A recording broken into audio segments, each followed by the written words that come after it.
नमस्कार साथियों, मैं मिथिलेश सिंह ज्योतिष की चर्चा में आप सभी के बीच हाजिर हूँ।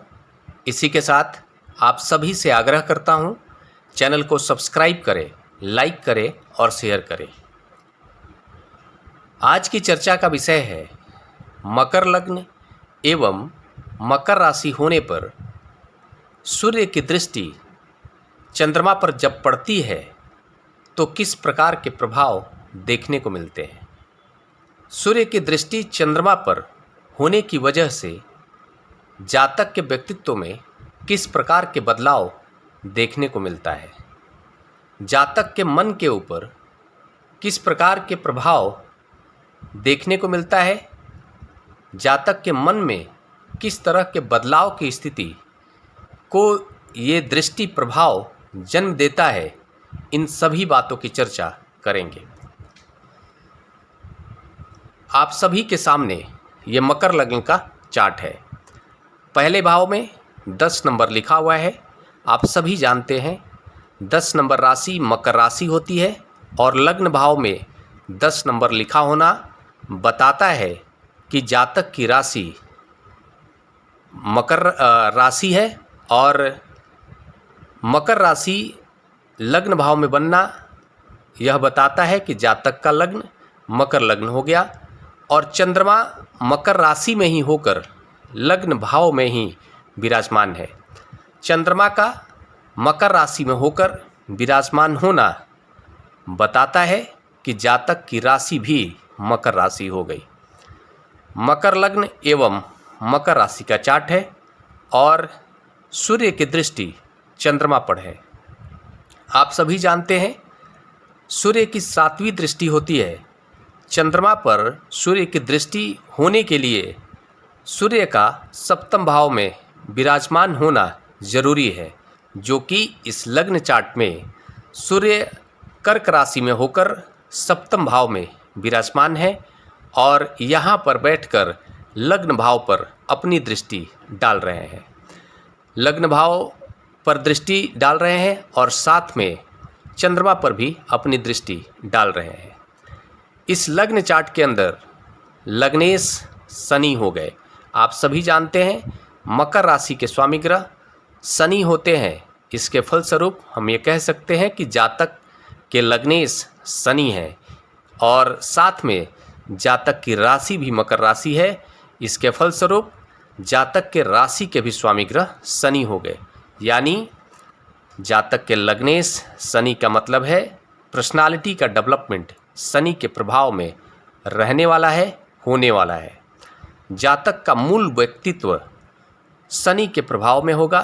जातक के मन पर भी शनि का पूर्ण नियंत्रण होगा। कुल मिलाकर के इस लग्न चार्ट के अंदर राशि और लग्न के अनुसार व्यक्तित्व में किसी भी प्रकार की भेद की स्थिति नहीं होगी। मन वही सोचेगा जो व्यक्तित्व सोचेगा। मन और व्यक्तित्व के बीच एक भेद की स्थिति नहीं रह जाएगी। ऐसा जातक बहुत ही जुझारू होगा, जिद्दी होगा, स्पष्टवादी होगा, संघर्ष करने वाला होगा और साथ में यह भी कह सकते हैं कि शनि के प्रभाव के कारण ऐसे जातक को कोई भी चीज़ आसानी से हासिल नहीं होगी। उसे संघर्ष करना ही होगा। संघर्ष कराने का उद्देश्य शनि का एकमात्र होता है कि जो चीज़ आप पाना चाहते हैं उसके काबिल बन जाइए, क्योंकि शनि न्याय के देवता है। वो कोई भी चीज़ आसानी से नहीं देते हैं। जो भी चीज़ चाहिए उसके काबिल बनो, तभी वो फिर ला कर देते हैं और अगर आप काबिल बन गए तो वो चीज़ ज़रूर ला कर देते हैं। ऐसा भी है। इस लग्न चार्ट के अंदर शनि की जो भूमिका है धन भाव के स्वामी ग्रह के रूप में भी है। धन भाव में 11 नंबर लिखा हुआ है। 11 नंबर राशि कुंभ राशि होती है, जिसके स्वामी ग्रह भी शनि होते हैं। शनि के प्रभाव के कारण जातक जिद्दी होगा, जुझारू होगा। साथ में हम ये कह सकते हैं कि जातक का कुटुंब के साथ अच्छा संबंध होगा। जातक स्पष्टवादी होगा, नैतिक होगा। अपनी बात को स्पष्टता से करने में विश्वास रखने वाला जातक होगा। जातक को जो भी धन प्राप्त होगा अपने खुद के पराक्रम के बल पर प्राप्त होगा और वो नैतिक तरीके से ही प्राप्त होगा। अगर गलत करने की कोशिश करेगा तो उसे उसका नुकसान भुगतना होगा। इस लग्न चार्ट के अंदर चंद्रमा की जो भूमिका है सप्तम भाव के स्वामी ग्रह के रूप में है। सप्तमेश होकर चंद्रमा लग्न भाव में विराजमान है और चंद्रमा के ऊपर नियंत्रण शनि का है, शनि लग्नेश है, यानी जातक खुद। हम कह सकते हैं कि जातक के जीवन साथी के ऊपर जातक का नियंत्रण रहने वाला है और हम यह भी कह सकते हैं कि जातक की बात को मानने वाला जातक का जीवन साथी होंगे। पार्टनरशिप अगर जातक करेगा तो उसमें थोड़ा सा नुकसान की स्थिति बनेगी, क्योंकि इस लग्न चार्ट में लग्नेश शनि है और जीवन साथी के भाव के स्वामी ग्रह, पार्टनरशिप के भाव के स्वामी ग्रह चंद्रमा है। चंद्रमा और शनि का किसी भी तरीके से मेल सही नहीं माना जाता है, इसको विष योग के रूप में भी देखा जाता है। तो इस लग्न चार्ट के अंदर हम यह भी कह सकते हैं कि जातक का जीवन साथी के साथ मनमुटाव की स्थिति तो जरूर रहेगी, लेकिन फिर भी जातक का अपने जीवन साथी के मन पर नियंत्रण रहेगा, कंट्रोल रहेगा। इस लग्न चार्ट के अंदर शनि की जो भूमिका है वो लग्नेश के रूप में है, धन भाव के स्वामी के रूप में है और सूर्य की जो भूमिका है अष्टम भाव के स्वामी ग्रह के रूप में है। अष्टमेश होकर सूर्य सप्तम भाव में विराजमान है और वहाँ पर बैठकर चंद्रमा पर दृष्टि डाल रहे हैं। अष्टमेश हैं सूर्य, सूर्य राजा है, सभी ग्रहों के राजा के रूप में हम सूर्य को जानते हैं। सूर्य के प्रभाव के कारण जातक के व्यक्तित्व में एक वक्तव्य करने की विशेष क्षमता आएगी, लीडरशिप की क्वालिटी का जन्म होगा, जातक ईमानदार भी होगा, जातक की इच्छा होगी कि जब मैं बोलूं लोग मेरी बात को सुने, केंद्र बिंदु बनकर रहना जातक को पसंद होगा। सप्तम भाव में बैठे हैं तो सप्तम भाव को पीड़ित कर रहे हैं, जीवन साथी के साथ मनमुटाव की स्थिति को जन्म देंगे, पार्टनरशिप में भी मनमुटाव की स्थिति को जन्म देंगे और कर्क राशि में जब बैठते हैं तो ऑटोमेटिक चंद्रमा पीड़ित हो जाते हैं। साथ में कर्क राशि में तो बैठे ही हैं, चंद्रमा पर दृष्टि भी डाल रहे हैं। चंद्रमा पर दृष्टि भी डाल रहे हैं तो जातक के जीवन साथी के साथ संबंधों को खराब करने का काम सूर्य करेंगे, पार्टनरशिप में किया हुआ कार्यों को बाधित करने का काम करेंगे, विवाद की स्थिति को खड़ा करेंगे।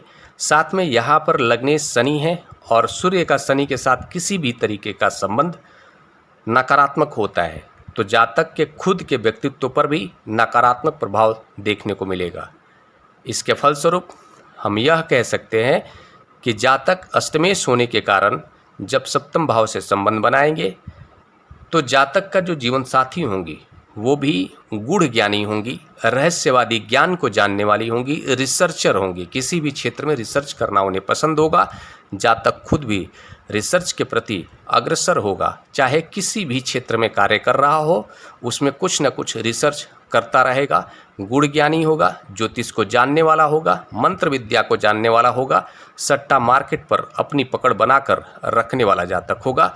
कुल मिलाकर के किसी भी प्रकार से चंद्रमा का शनि के साथ संबंध भी नकारात्मक होता है और चंद्रमा पर सूर्य की जब भी दृष्टि पड़ेगी तो नकारात्मक प्रभाव देखने को मिलता है और नकारात्मक प्रभाव के रूप में चंद्रमा के जो क्षेत्र हैं वो नकारात्मक रूप से प्रभावित होते हैं। चंद्रमा मन का कारक है तो मन प्रभावित होता है, माता का कारक है तो माता का स्वास्थ्य प्रभावित होता है, माता के साथ संबंध प्रभावित होते हैं। चंद्रमा जन्म भूमि का भी कारक है तो इसके फलस्वरूप हम ये कह सकते हैं कि जातक को अपनी मातृभूमि को छुड़वाने में यह दृष्टि प्रभाव भी कहीं न कहीं प्रभावी जरूर होता है। कुल मिलाकर के ये जो प्रभाव बताया गया है ये सामान्य प्रभाव है।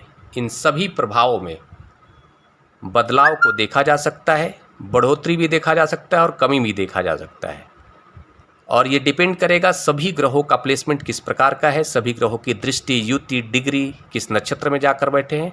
ये सभी प्रकार की स्थितियों को देखने के बाद पूरा प्रभाव पता चल पाता है। ये सामान्य प्रभाव है। इसी के साथ अगले विषय पर चर्चा के लिए आप सभी के बीच मिलूंगा। तब तक के लिए मेरा नमस्कार।